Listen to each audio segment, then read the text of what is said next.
expressed as inscribed at the entrance to the memorial's galleries. Here is their spirit, in the heart of the land they loved, and here we guard the record which they themselves made. Tonight, we will read the story behind just one of those on the Roll of Honour, which lists the names of more than 103,000 men and women who have given their lives for us in war and on operations for more than a century. But first, we present a lament, Flowers of the Forest. Wreaths or floral tributes will now be laid at the base of the pool of reflection.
Today we remember and pay tribute to leading aircraftsman William James Beer. William Beer was born in Warwick, Queensland on the 16th of July 1914, the son of David and Mary Ann Beer. Young William grew up amid a large family in Toowoomba where he attended Christian Brothers School. Having finished the 6th grade, he went to work as a labourer, doing general bush and farm work in the district. William Beer enlisted in the 2nd Australian Imperial Force in June 1941, but was discharged as medically unfit a few months later. 13 years of hard physical labour had taken its toll on the 28-year-old. Undeterred, Beer applied to join the Royal Australian Air Force, enlisting on the 21st of September 1942 as a general hand. Described during his enlistment as a country type, educationally lacking, average appearance, respectful manner, no surface faults. Beer completed a recruit drill course and a special aircraft recognition course. After short postings to Maryborough and Sandgate in south-east Queensland, in December he was posted to No. 4 Works Maintenance Unit, then based in Townsville in far north Queensland. At this time, the unit was performing work on Horn Island Airfield. The work involved completing stump clearance and drainage works and consolidating aircraft hard stands before the wet season set in. Heavy rain in early 1943 led to the failure of a timber log drainage channel, as well as a bridge that carried the western extension of a runway over a creek. In February 1943, Beer and his unit relocated to Port Moresby in Papua, where the hard work continued in tropical conditions. By this stage of the war, the Japanese had been pushed back along the Kokoda Trail, back over the Owen Stanley Ranges, to the north coast of Papua, where they had first landed. After fierce fighting at Buna, Gona and Sananda, the last remnants of Japanese resistance were now being mopped up. With later operations shifting to the northwest into New Guinea, Port Moresby remained an important logistics base for such an endeavour. Despite the men being based at Moresby, away from the front line of fighting, the tropical conditions were hard and illness and disease were a constant drain on manpower. On the 25th of October 1943, William Beer became seriously ill and was admitted to hospital suffering a bowel obstruction. He died from his illness 2 days later. Today, his remains lie buried in Port Moresby, Bamana War Cemetery, alongside more than 3,800 Commonwealth casualties of the Second World War. His name is listed on the Roll of Honour on my left, amongst almost 40,000 Australians who died while serving in the Second World War. His photograph is displayed today by the Pool of Reflection. This is but one of the many stories of service and sacrifice told here at the Australian War Memorial. We now remember leading aircraftsman William James Beer, who gave his life for us, for our freedoms, and in the hope of a better world.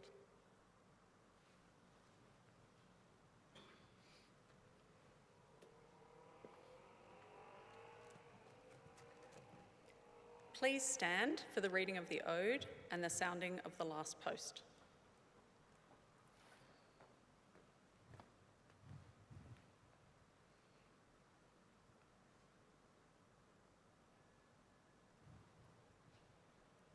They shall grow not old, as we that are left grow old. Age shall not weary them, nor the years condemn.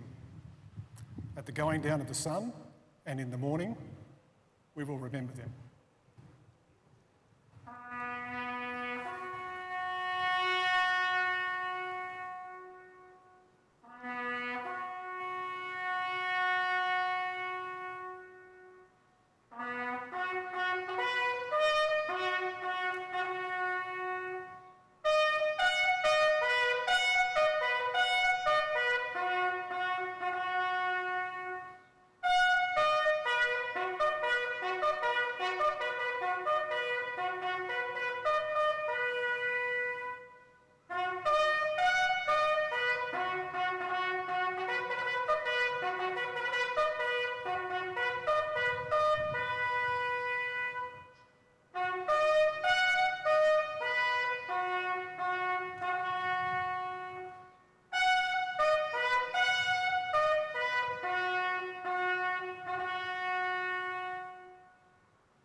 Lest we forget.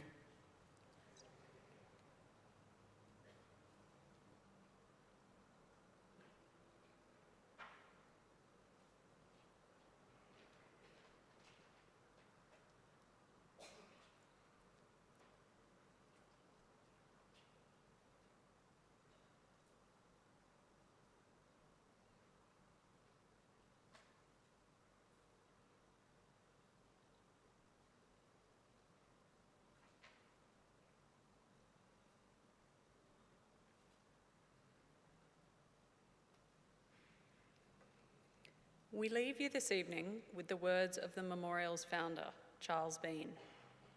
Many a man lying out there at Pozières or in the low scrub at Gallipoli with his poor, tired senses barely working through the fever of his brain has thought in his last moments, well, it's over. But in Australia, they will be proud of this. Ladies and gentlemen, girls and boys, that concludes the last post ceremony. On behalf of the director, staff, and volunteers, thank you for visiting the Australian War Memorial today and for your continued support of the Memorial's development project. We wish you all a very pleasant evening.